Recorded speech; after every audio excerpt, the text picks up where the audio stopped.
आणि यानंतर मावळमधून एक धक्कादायक घटना समोर आली आहे। 5 वर्षांच्या चिमुकलीवर अत्याचार करून तिची निर्घृणपणे हत्या करण्यात आली। अत्याचारानंतर चिमुकलीचा गळा दाबून तिला संपवण्यात आलं। आरोपी समीर कुमार मंडळ पोलिसांच्या अटकेत आहे। मालेगाव सारख्या घटनेची पुनरावृत्ती सध्या मावळात झाली आहे। ही विकृती कशी ठेचणार असा प्रश्न आता उपस्थित होतोय। मावळमध्ये 5 वर्षांच्या चिमुकलीवर अत्याचार करून तिची निर्घृणपणे हत्या केल्याचा प्रकार आता समोर आलाय। या घटनेवर नागरिकांकडून तीव्र संताप सुद्धा व्यक्त करण्यात येतोय।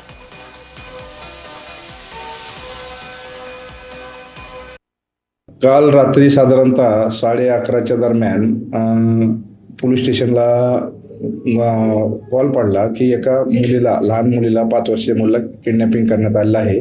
सकाळीपर्यंत शोध घेतला आणि शोध घेतल्यानंतर संशयावरून आम्ही याच्यातील एक आरोपी समीर कुमार मंडल, वय 32 वर्षे, राहणार उर्शे कारकेचाळ, तो जय हिंद कंपनीत नोकरी करतो। तो निर्भयतेच्या बाजूलाच पाठीमागच्याच रूममध्ये राहतो।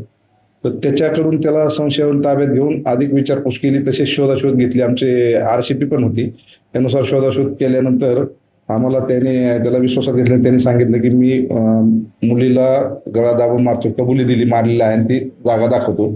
त्यानुसार आम्ही ते निर्भयता आम्हाला मूर्त अवस्थेत तिथे मिळून आली।